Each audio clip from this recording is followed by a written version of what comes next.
அவதரித்தார் என்றே பெரியவர்கள் கூறுகிறார்கள். கடவுளின் உருவமாகவே மாணிக்க வாசக பெருமானை அடியார்கள் காண்கிறார்கள். மாணிக்க வாசக பெருமானுக்கு பெற்றோரிட்ட இயற்பெயர் வாதவூரர். ஊர் பெயரோடு திருவாதவூரர் என்றும் அழைக்கப்படுகிறார். சிறு வயதிலேயே மிகுந்த புலமை மிக்கவராக, அறிவுத்திறன் நிறைந்தவராக விளங்குகிறார்.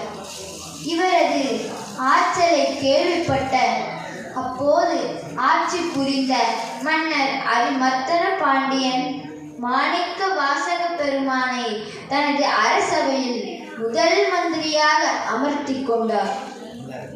உலகில் யாரொருவர் சைவராக வாழ்கிறார்களோ அவர்கள் அனைவரும் அறிந்து வைத்துக் கொள்ளக்கூடிய, மறக்க முடியாத, எவ்வாறு வாழ்வாங்கு வாழ வேண்டும், எவ்வாறு இறையடி தொழ வேண்டும் என்று அனைவருக்கும் ஓங்கி உரைப்பவராக வாழ்ந்தவர் மாணிக்க வாசக பெருமான்.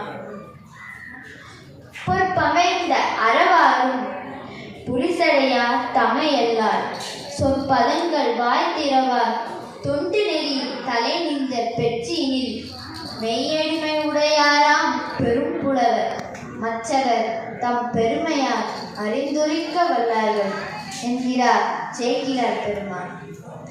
எல்லாம் வல்ல ஆண்டவன் சிவபெருமான் மீது புகழை பாடுவது அல்லார் வேறெதற்கும் சொற்பதங்கள் வாய்த்திரவாத தொண்டு நெறி உள்ளோரில் மாணிக்க வாசக பெருமான் முதன்மையானவர் என்கிறார் சேக்கிழார் பெருமான்.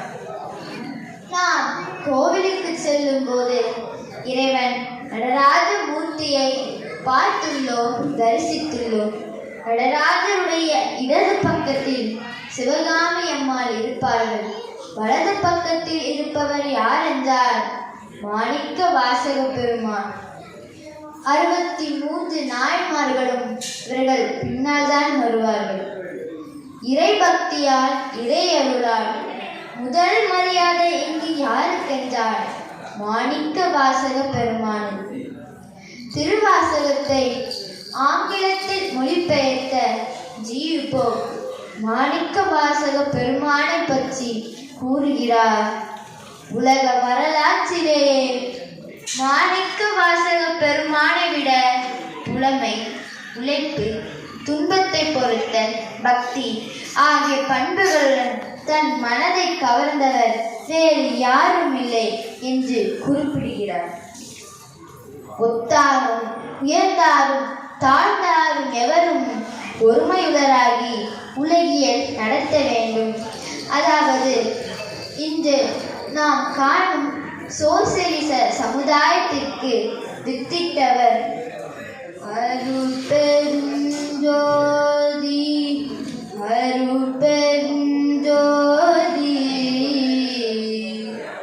தனிப்பெரும் கருணை அருட்பெருஞ்சோதி. வடலூர் வள்ளல் பெருமான் அவர்கள். வள்ளல் பெருமானும் மாணிக்க வாசக பெருமான் மீது தீராத அன்பு கொண்டவர். திருவாசகத்தை நன்கு பயின்றவர். தனது திருவருப்பாவில் மாணிக்க வாசக பெருமானை பற்றி தனது உயர்வான கருத்துக்களை பாடல் மூலம் கூறியுள்ளார். கலந்த மாணிக்க வாசகா வாசகத்தை